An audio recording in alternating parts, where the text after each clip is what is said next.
June 1937. Hyères, on the southern edge of France. The light is clean here.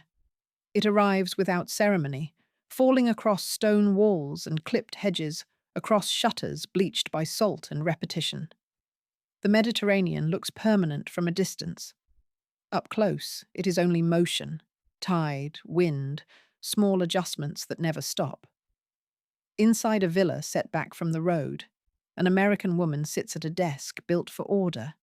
Paper is stacked with care. Envelopes are slit neatly. A pen rests as if it has been placed down mid-thought, not abandoned. She is 75. In another life, one she was born into, this should be the ending.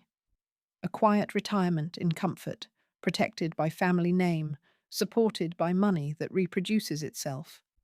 The kind of life designed to leave no record except property transfers and a cemetery plot. But Edith Wharton is not an ornament preserved for the family album. She is something that old New York did not intend to produce, an insider who became a witness.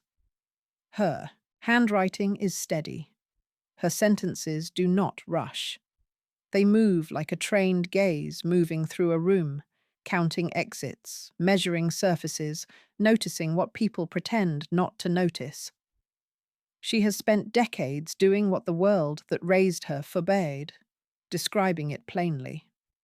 A generation earlier, her childhood world presented itself as empire, an American aristocracy without titles, built from railroads, shipping, banks, and marriages that functioned like mergers.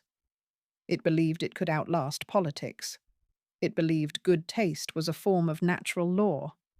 It believed that if the right people controlled the right houses, the future could be managed. Now, much of that confidence is gone. Europe has been shaken by war. Old money everywhere is learning what happens when inflation, taxation, and mass politics enter rooms once ruled by invitation lists. The American century is rising, but it is not rising in the old shape. It is louder, faster, less obedient to pedigree. The old gates still exist, some of them, but they no longer decide everything. And Wharton has lived long enough to see the system that made her begin to fail in slow, administrative ways. By bills, by scandal, by changing law, by new wealth that doesn't ask permission, by younger women who refuse the old bargains. In Hyères, the sea keeps moving. The paper keeps accumulating. The past, for her, is not nostalgia. It is evidence. Because the dark story here is not a single crime or a single downfall. It is a lifetime spent watching how power disguises itself as tradition, how wealth hardens into rules, how beautiful houses become instruments, how a society can look solid, even as it is already quietly breaking. And to understand why Edith Wharton mattered, you have to begin where her world began. Not with her name, but with the machinery that produced it. Background New York did not become society because it had money. It became society because it built systems that could hold money in place, long enough for it to turn into authority. In the decades after the Civil War, the city thickened into a working machine. The harbour still mattered. Steamships, customs houses, insurance desks. But the centre of gravity moved inland into paper, into rail schedules, bond issues, stock certificates, and the quiet rooms where ownership was converted into legitimacy. Wall Street was not glamorous. It was dense, clerical, repetitive. Men in dark coats moving between offices where the air smelled of ink and coal smoke, where the day's weather mattered less than the day's rates. The money being made was too large to carry. It had to be recorded, transferred, collateralized, and defended. Railroads did that, not only by moving freight, but by teaching America how to finance scale. A railroad was a physical line across a continent, but also a mathematical promise. Future traffic turned into present capital. To build it, you needed land deals, charters, political cooperation, and an appetite for risk that small fortunes couldn't sustain. That appetite produced new types of power: promoters, financiers, syndicates, people who understood that the real asset was control, not cash. And when the lines finally ran, the wealth did not behave like the older kind. It arrived fast, concentrated, and loud. New York absorbed it because New York had the instruments for it: banks, brokers, lawyers, newspapers, courts. A fortune made in steel or oil or rail could be anchored in Manhattan, protected by contracts and reputations, and translated into property that looked permanent. That translation had an address. By the late 19th century, the most public definition of elite New York could be walked: Fifth Avenue, rising north from Washington Square, past blocks where brownstones and mansions formed a defensive wall of respectability. Behind their doors were rooms designed for performance, parlors with controlled light, dining rooms scaled for ritual, staircases wide, enough for dresses and processions. The architecture was never only about comfort, it was about choreography, and it sat beside another New York that made the performance possible. A few miles away, tenements stacked families into narrow air.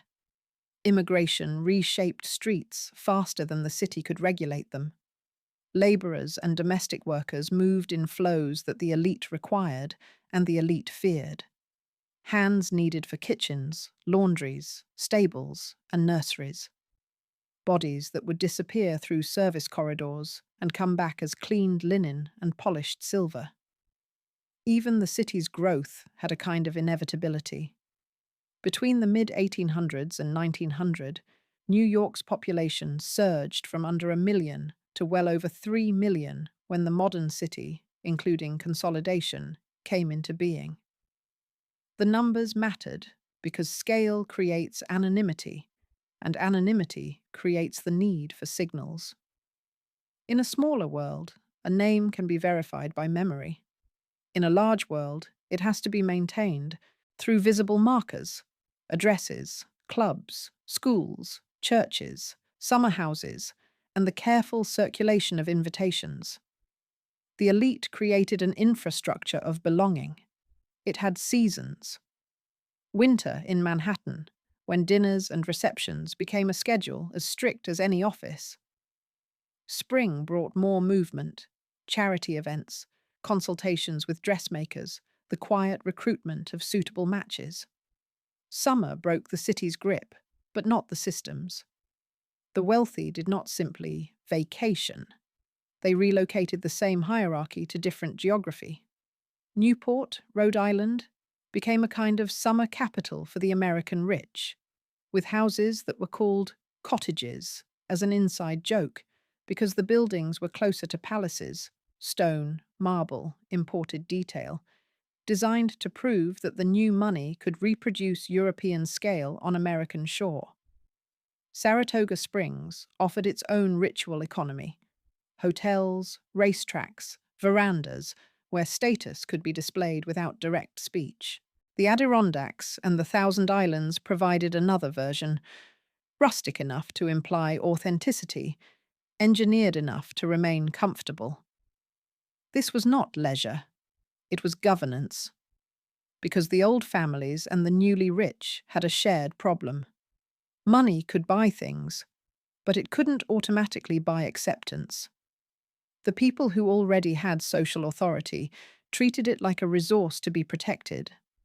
They set rules about who could enter and how. One of the most efficient rules was that nothing had to be written down. A social refusal left no document. A snub produced no legal record. A name absent from a list could be explained as an oversight, even when it wasn't. The elite built a world where discipline could be administered as silence, and the institutions that seemed cultural were, in practice, regulatory. The opera mattered because it created a controlled environment where wealth could be ranked in public without open conflict. Boxes, visibility, proximity. Private. Clubs mattered because they were filters, spaces where men could transact, conspire, and reinforce each other's standing without outsiders watching. Churches mattered because piety, in this world, was also a form of qualification. Even philanthropy mattered, not only as charity, but as proof that a family had the temperament to steward public life. At the centre of this stood a small number of social engineers, often women, who treated reputation like an account that could be funded or drained. The details changed across decades, but the logic stayed consistent. Society was a currency system, and the gatekeepers controlled the supply. The money itself also evolved. Old money in New York, families enriched through earlier commerce and property, liked to present wealth as settled, quiet, and inherited, as if it had always been there. But the Gilded Age was defined by new accumulations that made quiet impossible. Industrial fortunes were so large that they broke the scale of normal life. They demanded new houses, new staff structures, new security, new lawyers, new ways to shelter assets and distribute them without splintering the core. That is why estates mattered, urban and rural. A mansion was not just shelter. It was a headquarters. It stored art, records, and heirlooms. It hosted dinners where alliances were formed. It displayed taste as a form of moral credential. A country house did the same, but with land, riding, hunting, gardens, controlled nature as proof of command. These properties had operating costs that required constant income. In that way, even immense wealth could become fragile if it was built to spend as much as it signaled. The result was a class that appeared calm while it worked constantly to remain itself. And it worked through people who were trained to make the labor invisible, servants moving early and late, staff systems that kept the household running like a small business, deliveries timed, kitchens managed, coal carried, linens washed, horses fed, carriages maintained. By the time this world reached its full confidence in the 1880s and 1890s, it looked like permanence. It had streets and seasons. It had rules that felt older than the nation. It had its own geography of belonging and its own penalties for disobedience. But under the Polish, it depended on fragile things, on steady returns, on stable reputations, on marriages that aligned assets, on women trained to uphold the display, and on an entire working city that could be relied upon to serve without ever becoming the story. And that is where the next layer begins. Because once you see the machinery from the outside, you can start to see how it shaped the people inside it, especially the women who were expected to hold the whole performance together. For women in this world, freedom was not a principle. It was a budget. The system that protected elite New York depended on women performing stability, producing heirs, hosting, preserving reputation, absorbing disappointment quietly. The more money a family had, the more carefully it managed female behavior, because inheritance and legitimacy were never abstract. They were questions of bloodline, property, and public belief. A man could be reckless and still remain useful. A woman could be careful and still be ruined. The difference was structural, not emotional. It lived in law, in custom, and in the unspoken arithmetic of scandal. Marriage was the primary mechanism, not only because it joined people, but because it joined capital. Elite marriages were rarely described as transactions, but they functioned like them, consolidating property, protecting family names, creating alliances, smoothing old money with new, giving industrial wealth social legitimacy, and giving established families fresh liquidity. The romance was optional. The outcome was mandatory. That outcome depended on training. A girl born into the upper tier of New York was educated, but not in the way the word now suggests.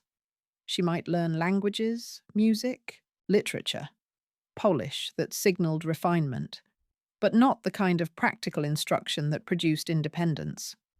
She was trained to recognize the right people, the right surfaces, the right tone, the right distance. She was trained to manage a house not as a personal space, but as a public instrument. Even the concept of taste carried force. Taste decided what was acceptable to display. It shaped architecture, fashion, and conversation. It acted as a gate that money alone could not open. And because taste was presented as instinct, something bred, not learned, it gave the elite a moral cover. If a newcomer failed, it could be framed as vulgarity rather than exclusion. This was not harmless. It became a form of social policing that could make or break lives without a courtroom. A woman's worth in this structure was partly measured by how well she could operate it. She was expected to host without showing strain, to spend without appearing obsessed by money, to guide children without appearing ambitious, to maintain a marriage without publicly acknowledging anything that threatened it.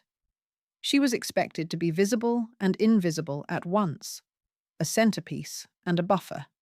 And she was expected to do this while depending on the very institution that constrained her. Because money inside elite families was often controlled through structures designed to protect it from the individual. Trusts, settlements, allowances. The details varied, but the logic was consistent. Keep the fortune whole. Prevent impulsive spending. Ensure that assets moved along the family line. For many women, this meant that wealth did not equal control. A woman might live in luxury and still have limited access to her own resources. She could be surrounded by property and still be unable to sell it. She could inherit money that came with conditions so tight that her real power remained social rather than financial. And if a marriage failed, the consequences were not simply emotional. They were logistical: where she could live, how she would be supported, whether her name remained usable, whether her children would remain with her. Divorce existed, but the price was high. In late 19th century elite circles, divorce was not just a legal procedure. It was a reputational earthquake. Courts required accusations that were humiliating to state aloud. Newspapers often treated such cases as public spectacle. For a woman, divorce could mean exclusion from the very social world that had defined her identity and her access to resources. It could turn a family's proud architecture into a kind of cage, because the house still stood, but the invitations stopped. That threat kept many marriages intact long after they stopped being livable. Behind the scenes, this world also depended on a workforce that made elite femininity possible. The mistress of the house might appear to glide through rooms, but her glide depended on people who woke before dawn: cooks, maids, laundresses, nursemaids, footmen, stable hands, gardeners. Domestic service was one of the largest employers for women in American cities in this era, and it functioned as a hidden infrastructure of wealth. The house itself contained a map of hierarchy: grand staircases, formal entrances, reception rooms, and then service corridors, back stairs, basement kitchens, attic rooms. The physical design trained everyone inside it to understand rank without explanation. The elite lived among evidence of labor while pretending not to see it. This mattered because it made the elite feel natural, like a fact of nature, not a manufactured condition. Children absorbed this from the start. They were not simply raised, they were placed into a choreography of supervision.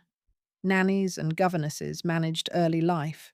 Tutors and finishing schools prepared girls for the social demands ahead. Boys were prepared for clubs, universities, and the networks where economic power was formalized. A girl who showed too much intellectual hunger could become a problem. A girl who questioned marriage could become a threat. A girl who read widely and wrote privately could be indulged, but only if it remained safely private. Because writing, serious writing, was a form of public presence. It risked the ultimate sin in this class, making the private life of the elite visible to outsiders. It is here, inside this training system, that Edith Wharton begins to take shape. She is born into the New York upper class in the early 1860s, in a world still defining itself after the Civil War, when families like hers measured status not by how loud their wealth was, but by how quietly it could be assumed. She grows up with travel, with languages, with houses and rules, with a constant awareness that the smallest social error could become a permanent mark. She also grows up with the one thing this world could never fully control: a mind that notices. Wharton's later work would feel precise because it came from a childhood in which precision was required. She would describe rooms because rooms were where power lived. She would describe manners because manners were the enforcement mechanism. She would describe marriage not as romance, but as an arrangement that distributed freedom unevenly. But in the beginning, none of that is inevitable. In the beginning, she is simply a product of the system, trained for display, expected to stabilize a family's position, expected to behave in ways that keep the machinery running. The darkness, when it comes, will not arrive as a sudden scandal. It will arrive the way it often does in elite history, gradually, through constraints that feel normal until you realize they were designed to keep you small. And as Wharton grows into that realization, the world around her is also changing, economically, politically, and culturally, in ways that will force even the most protected class to confront the fact that no empire of manners is permanent. Power in old New York was rarely announced. It was exercised through permission. The city's elite did not need uniforms or titles because it had softer instruments that could do the same work. A family's standing was not decided by a vote. It was decided by whether doors opened for them, whether names appeared on lists, whether a woman's calling card was returned, whether a man was admitted to the right club, whether a daughter's engagement was treated as a celebration or a warning. The gatekeepers understood something crucial. The most effective power is the kind that looks like taste. Taste allowed power to pretend it was aesthetic judgment. It made exclusion seem like refinement. It turned social boundaries into moral boundaries. If someone did not belong, the system could claim it was not cruelty. It was simply not done. The phrase carried weight because it removed agency. No one person had to own the decision. In practice, this created a city within the city. The elite circulated along certain streets, entered certain houses, attended certain churches, and sat in certain boxes at the opera. Their movements built a map of belonging more reliable than any official boundary. This map was policed by women who hosted, who arranged seating, who monitored conversation, and who kept the social ledger balanced, rewarding obedience with access, punishing deviation with silence. A woman could lose her standing without a public event. The penalty might arrive as an absence. No invitations, no callers, no seats, no recognition at the moment recognition mattered. There was no appeal. There was only endurance. Edith Wharton would later write with unusual clarity about this kind of governance because she grew up inside it. She understood that the elite did not simply have money, it had a method for converting money into legitimacy and legitimacy into control. That method depended on fear. Not fear of physical violence, fear of being made irrelevant. To be excluded from society in this era was to be cut off from marriage options, from alliances, from philanthropic influence, from the social network that functioned as insurance against bad fortune. The system's power was that it made belonging feel necessary for survival, and because it presented itself as natural, many people internalized the rules as if they were their own beliefs. This is why Wharton's world could feel like empire. It did not rule by force. It ruled by shaping what people imagined was possible for themselves. And once you understand that, you can see how wealth behaved inside the system, not as pure freedom, but as a resource that could be trapped, rationed, and used to enforce obedience. In the popular imagination, wealth is escape. In elite New York, wealth was often containment. The fortunes that supported the upper class were designed to last, not to liberate individuals. Families built mechanisms to prevent money from dispersing, because dispersal was decline. Trusts and settlements protected assets from bad investments, from impulsive spending, from creditors, and sometimes, quietly, from the people who technically owned them. For women, this could mean a life surrounded by property but controlled by structure.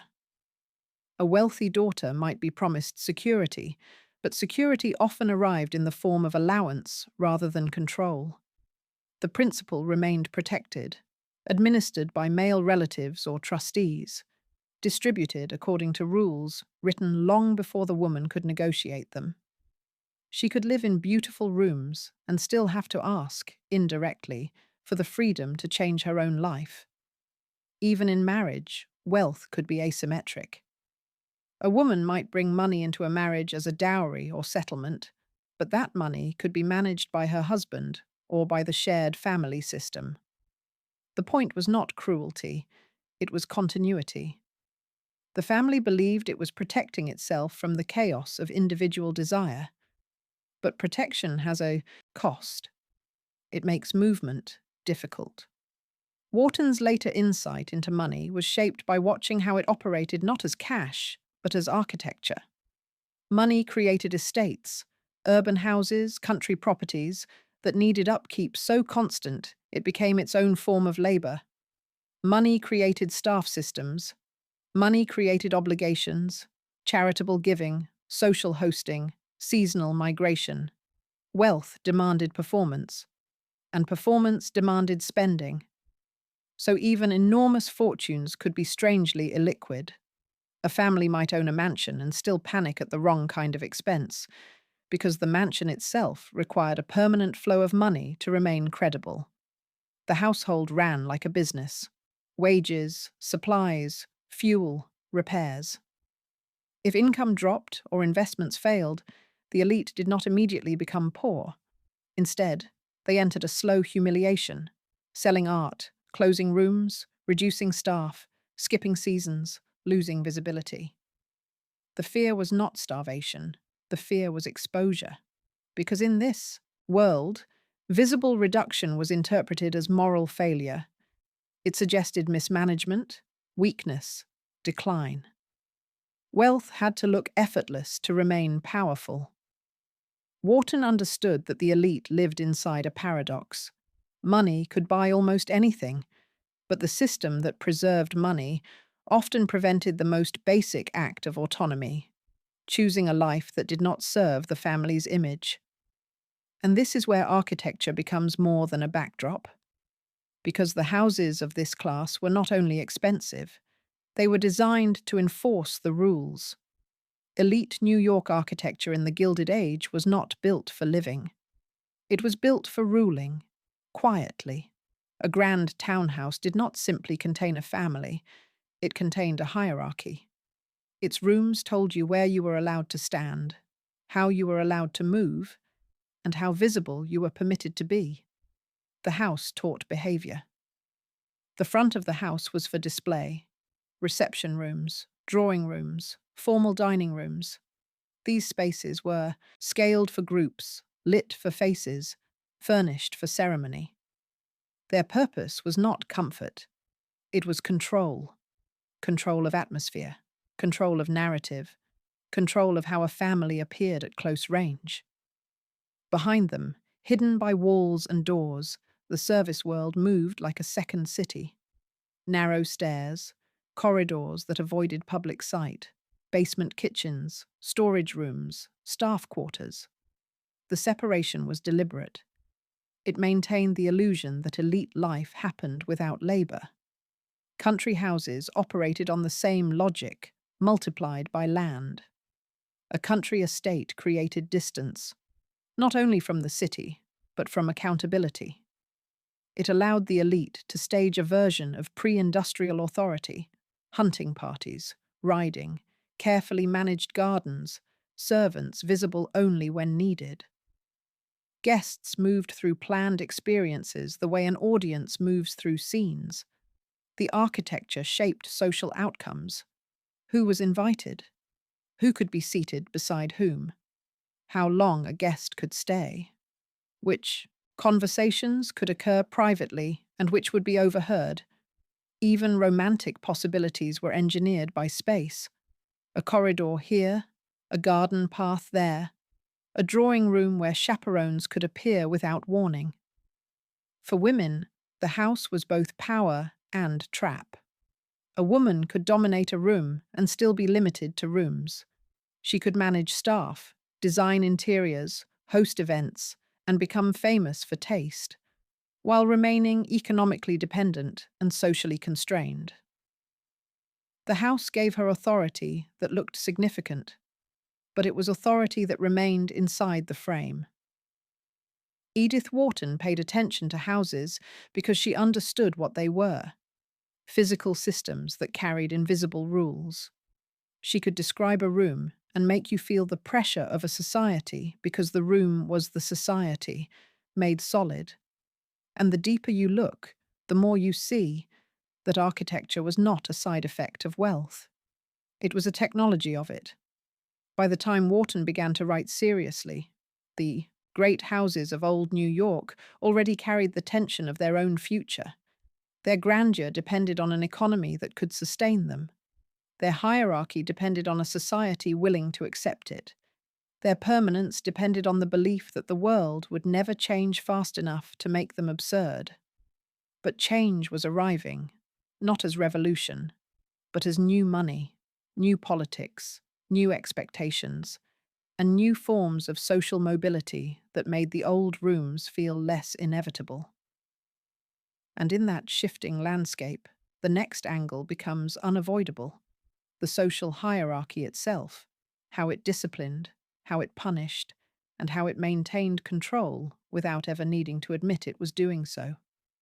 The social hierarchy of Gilded Age New York did not rely on laws. It relied on consequences that felt personal. A legal system can be challenged.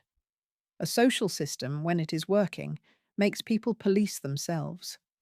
The hierarchy was maintained through repetition: the same houses hosting, the same families receiving, the same names circulating as if they were unavoidable.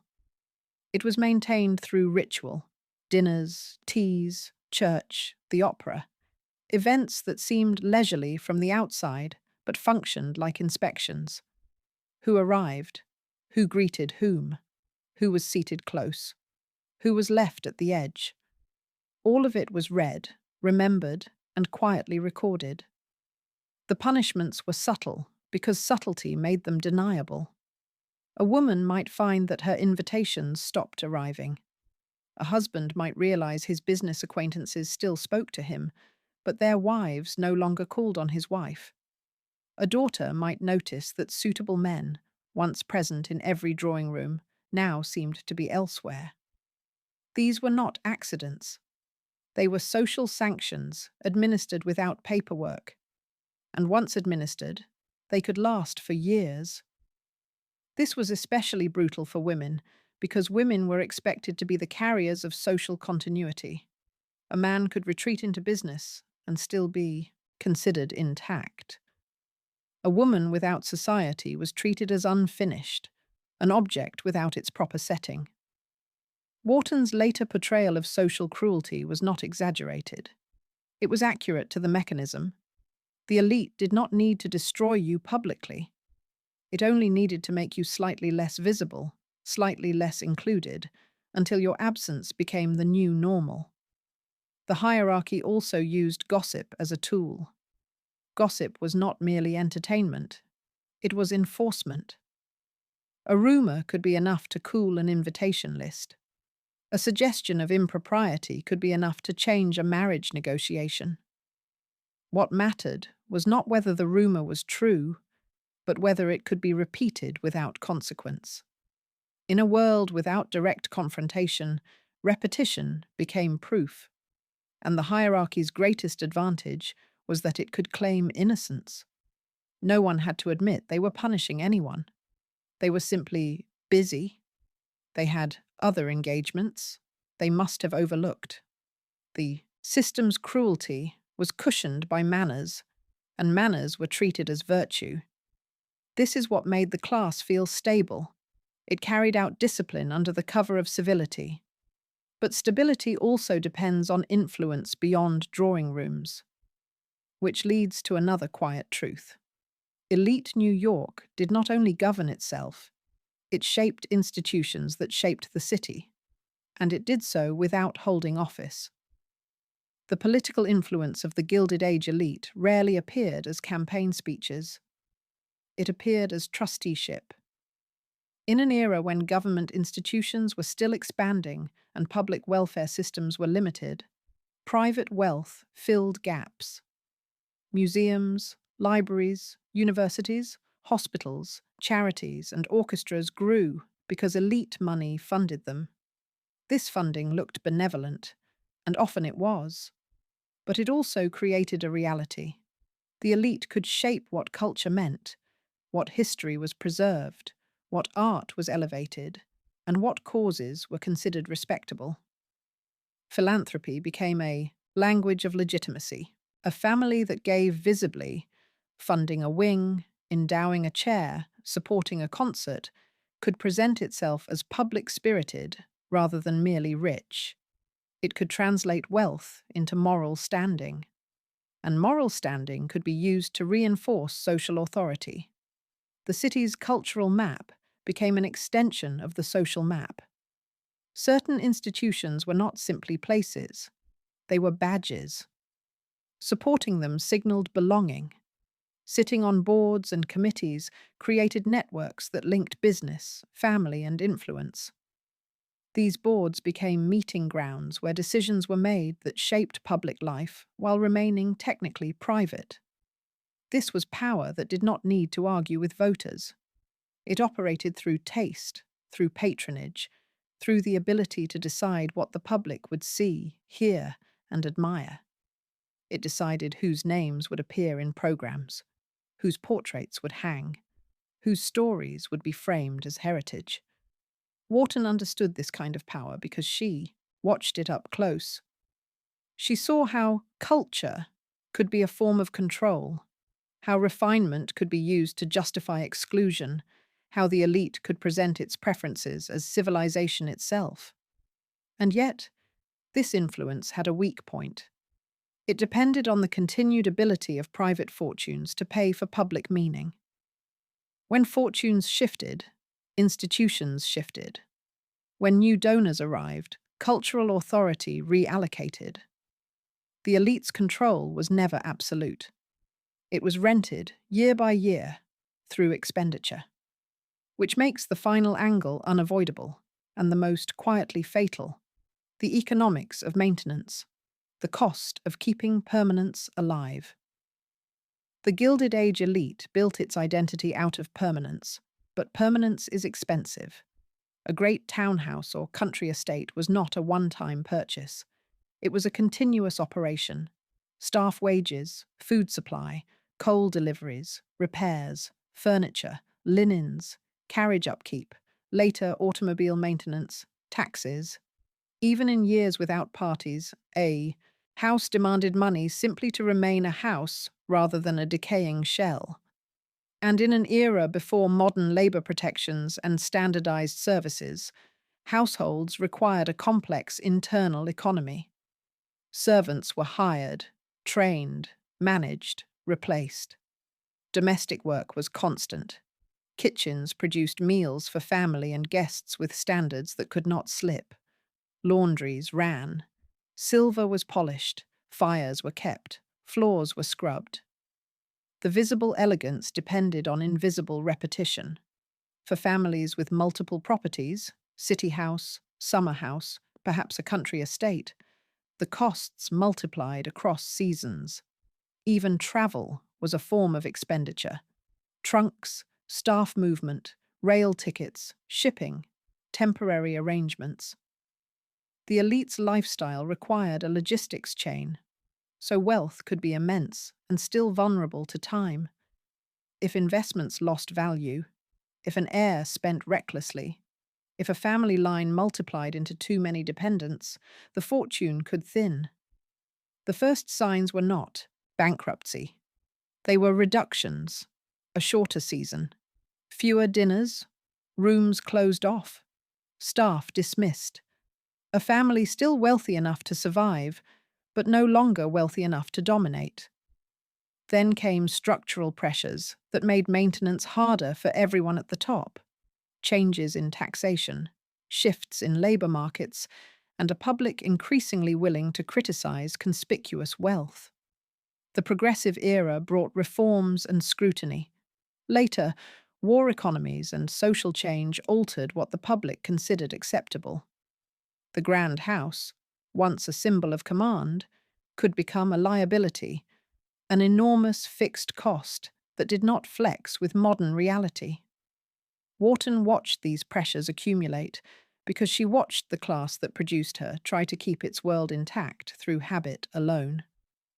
Her insight was that decline rarely comes as spectacle. It comes as budgeting. A class built to look timeless begins to discover time.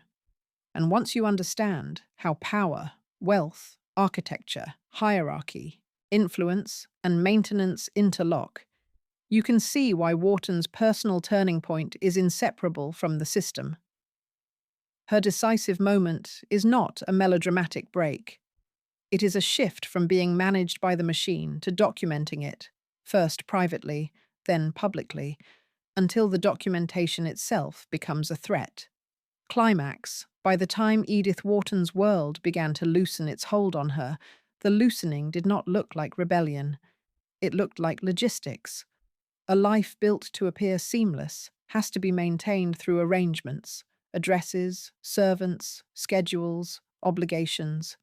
And when the arrangement starts to fail, the failure arrives as small, practical problems that can't be solved with good manners. Wharton's marriage was one of those arrangements. On April 29, 1885, she married Edward Teddy Wharton, a man from her own class, older than she was, and correct in the ways her world required. The union satisfied a social timetable. It also set the conditions of her adult life, travel, property, public stability, and private constraint.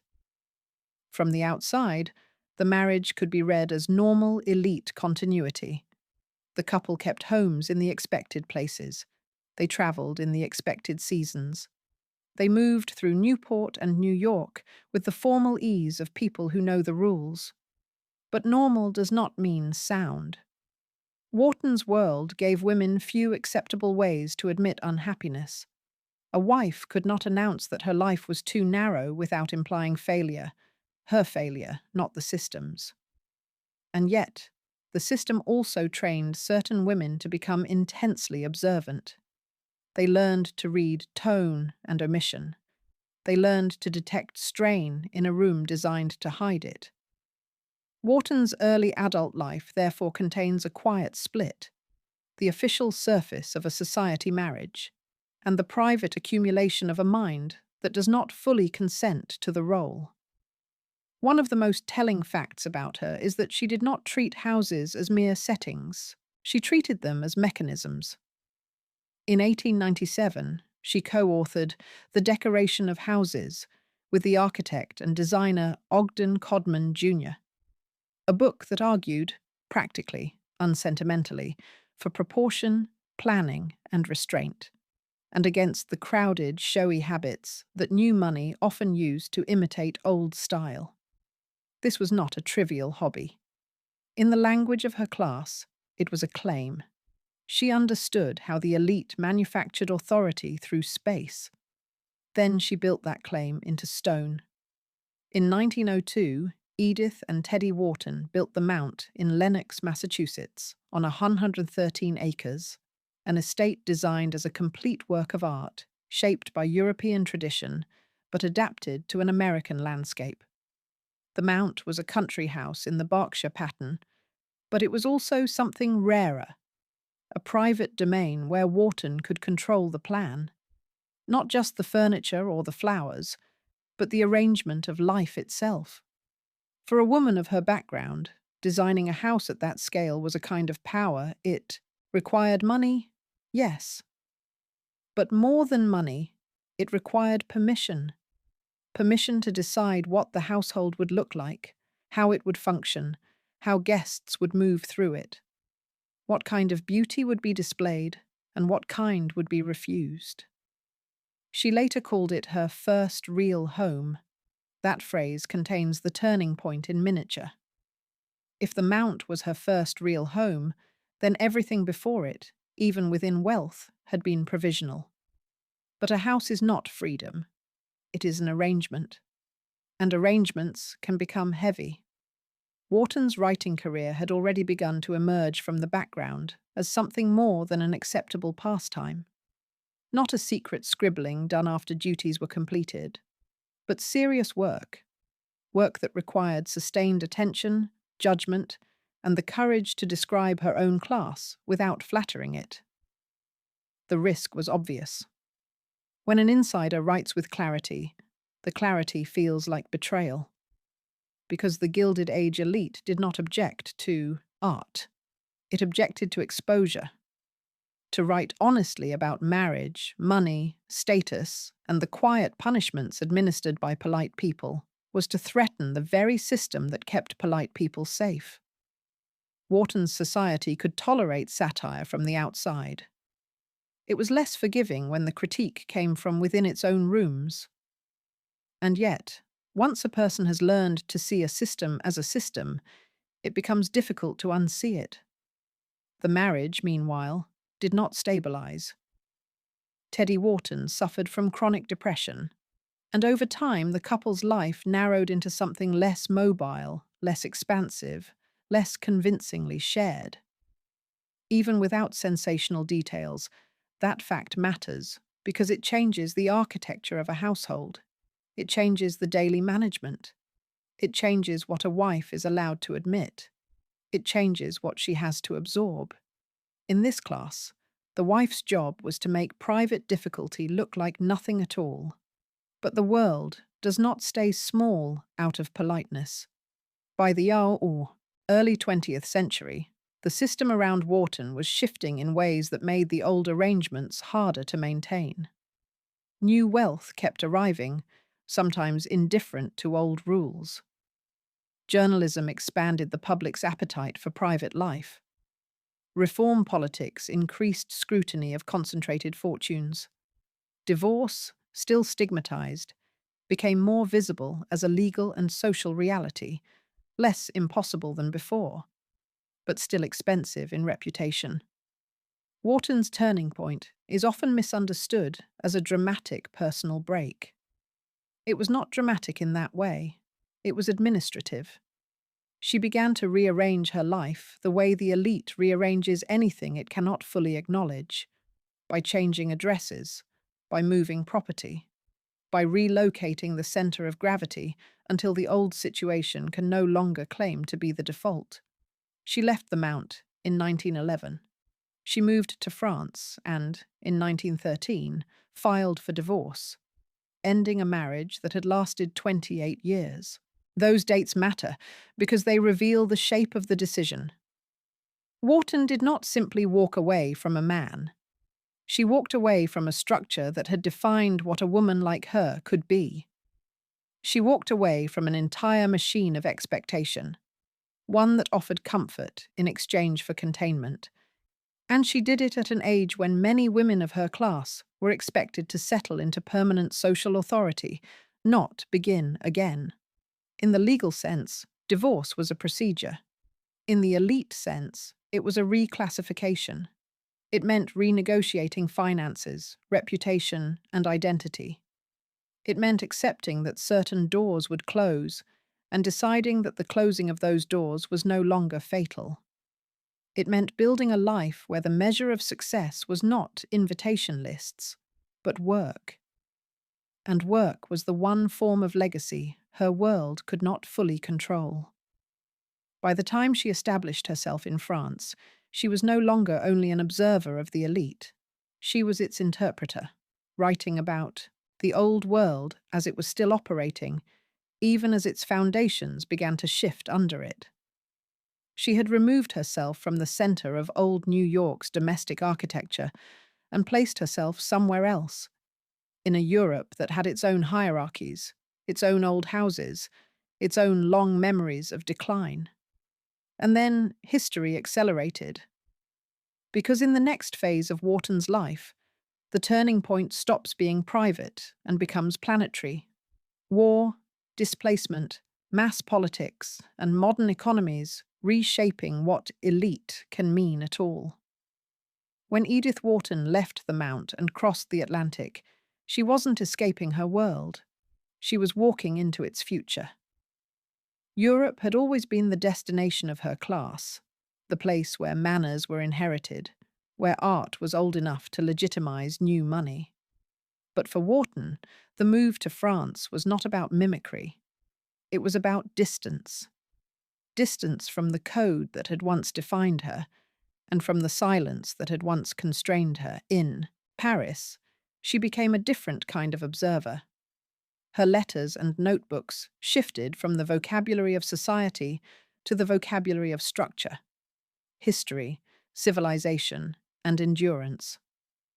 She studied architecture as history written in stone, seeing in Europe's great cities what America did not yet possess: age, permanence earned, not assumed.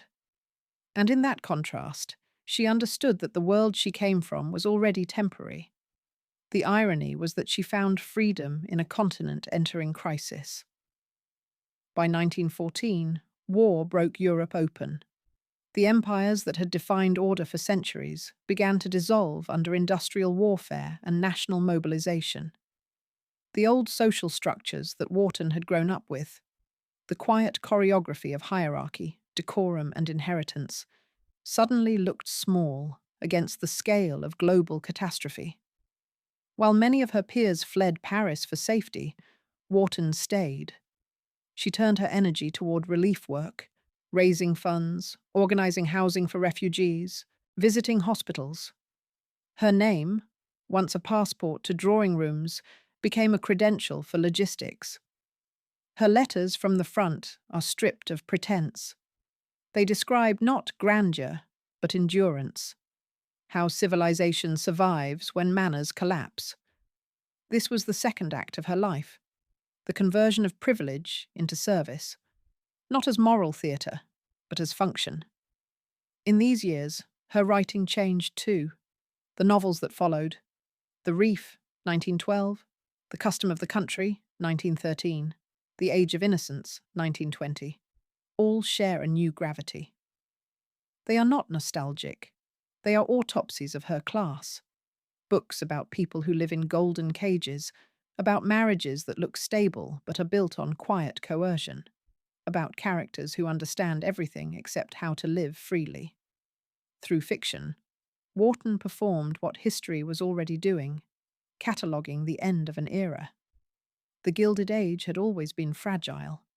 The war made that fragility visible. When the conflict ended in 1918, Europe was scarred and reordered. America emerged rich and confident, its industries intact, its fortunes larger than ever. But the shape of wealth had changed.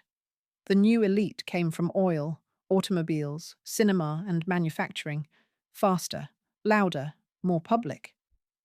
The old system of inherited taste began to look static, almost archaic. Wharton, who had outlived her own social architecture, saw what was happening with a kind of detached clarity. The world she once described as solid was becoming a museum exhibit, elegant, irrelevant, beautiful only in retrospect.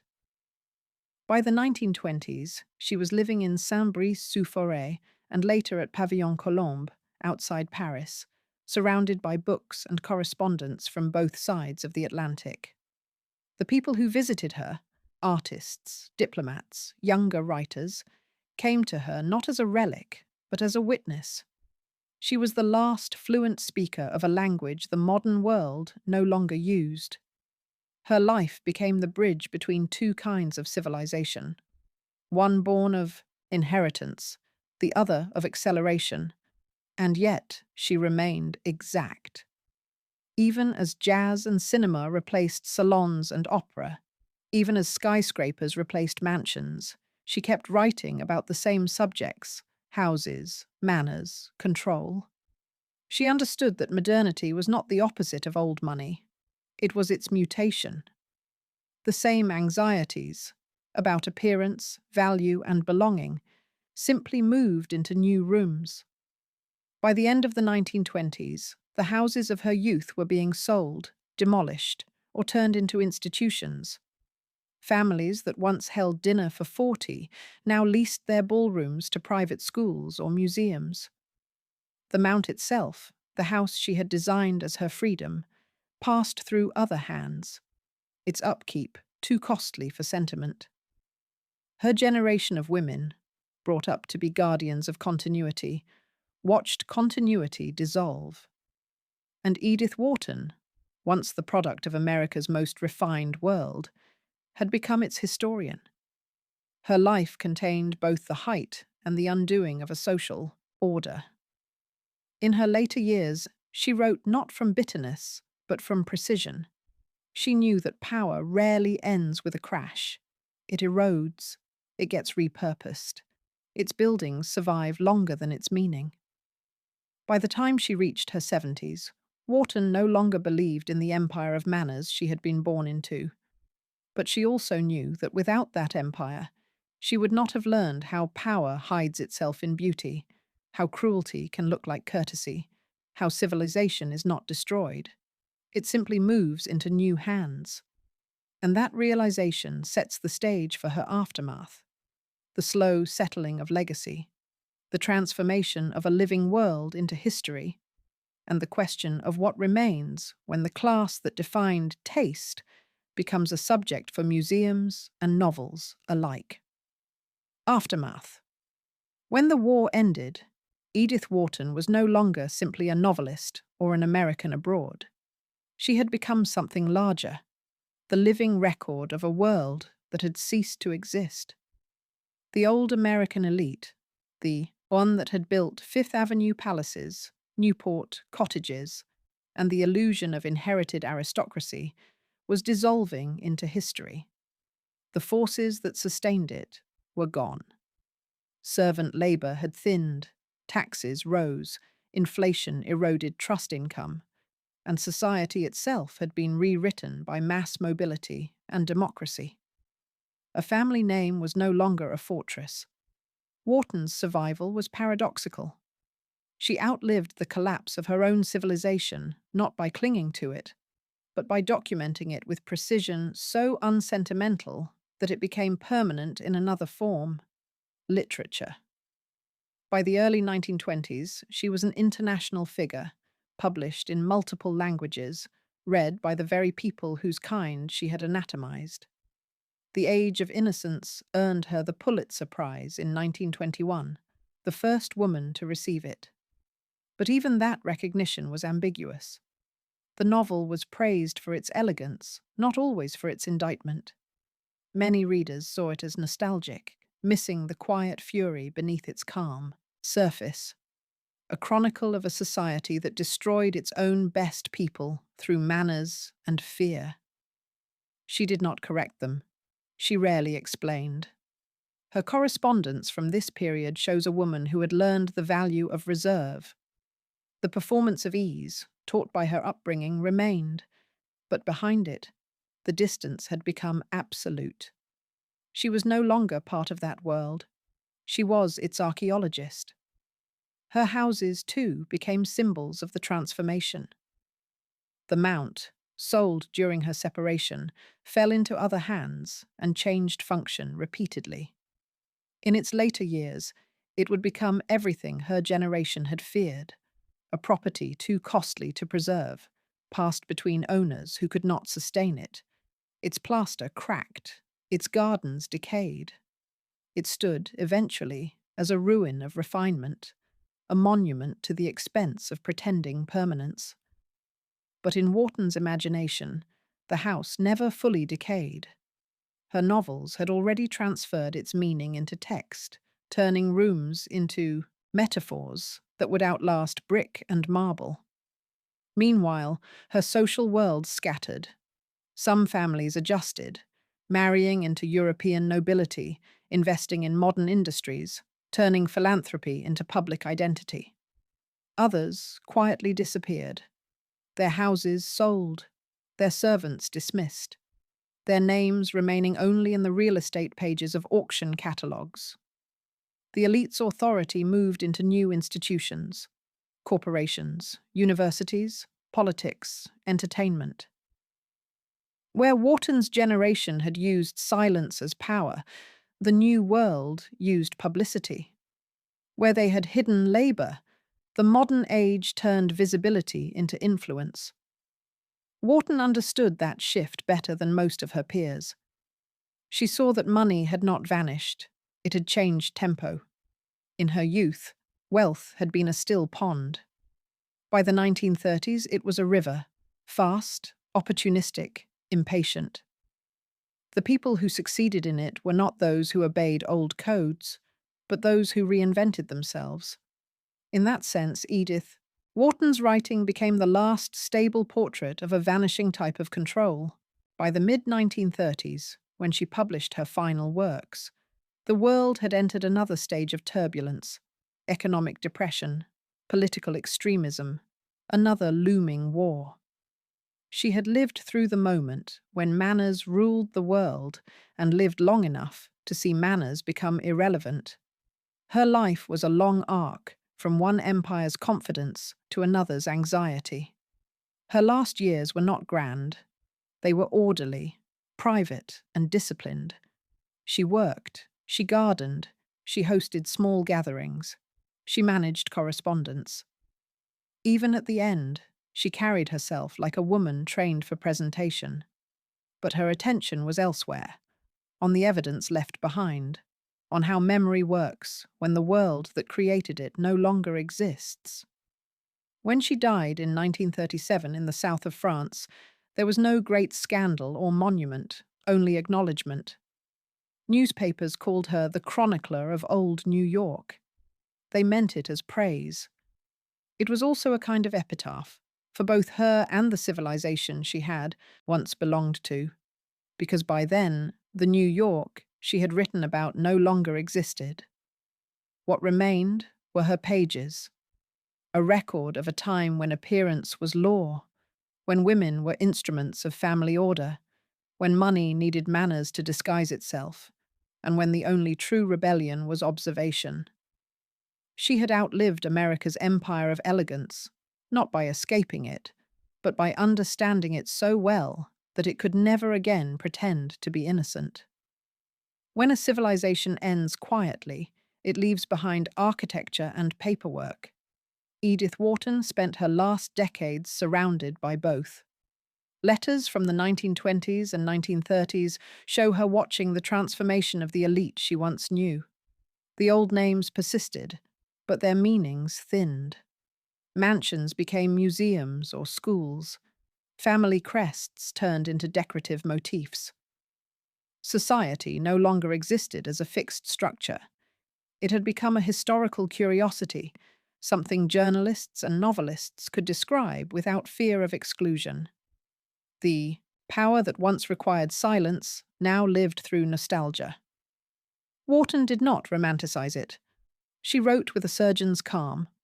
Her late work, like Hudson River Bracketed, 1929, and The Gods Arrive, 1932, turned its gaze toward the modern age.